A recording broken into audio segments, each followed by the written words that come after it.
The Monroe Doctrine is a large part of foreign policy during the presidency of James Monroe, or at least an attempt at foreign policy. Through the Monroe Doctrine, President Monroe told the European nations that there would be no more colonization in the Western Hemisphere, over which we asserted control, and that we would respect European interests already established in the Western Hemisphere. The challenge with the Monroe Doctrine is we had no military to enforce this, we were not an economic power that could embargo or boycott, and we had very little real political standing in the world in 1823. We can see the beliefs of the United States of what the Monroe Doctrine would do clearly in political cartoons. In the first cartoon, we really want to focus on both symbolism and the captions in it. Symbolism, again, being the practice of representing things by means of symbols or of attributing symbolic meanings or significance to objects, events, or relationship. A caption could be something at the bottom of the cartoon or perhaps text in the middle of the cartoon, anything that helps us to understand what the cartoonist is trying to say. In this first cartoon, you can see the writing of Monroe Doctrine clearly in Uncle Sam's hat covering the Western Hemisphere, and also, for any of you that may be globally challenged, just the words Western Hemisphere there showing in the cartoon.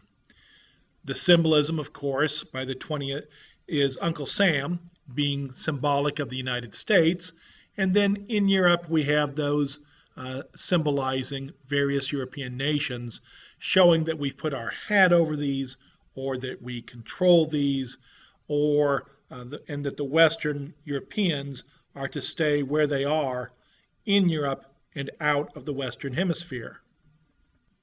A more paternalistic view of the Monroe Doctrine is evidenced in this cartoon, where we do again have Uncle Sam symbolizing the United States, European nations symbolized by these people here, and a fence symbolizing stopping them. And again, just for those who don't get a fence, the fence is titled Monroe Doctrine. So the Europeans are to stay behind the fence and not come to the Western Hemisphere. The paternalism, though, is as the South American nations are shown as little children, almost infants, that a paternalistic, a fatherly figure United States is taking care of and telling them the bars or the fence, the bars will stay as long as you are good. So South American nations, as long as you do what we want you to, we will protect you. Although the Monroe Doctrine is not a great work of foreign policy in the early 19th century, and it is not enforceable by the United States, by the beginning of the 20th century, expansionist President Theodore Roosevelt will issue the Roosevelt Corollary. A corollary means in addition to, and the Roosevelt Corollary was in addition to, as Roosevelt said, the Monroe Doctrine. And here you can see Roosevelt as a policeman with stretched out across the hemispheres and a nightstick ready to stop if any Europeans tried to cross over to the Western Hemisphere, a police power.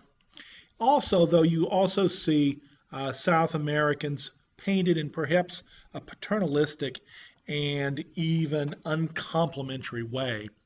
So the general idea of the Monroe Doctrine, although it's not immediately effective, becomes U.S. foreign policy, strong policy, in the 20th century, and really controls how we view and interact with our other Western Hemispheric neighbors through much of the 20th century.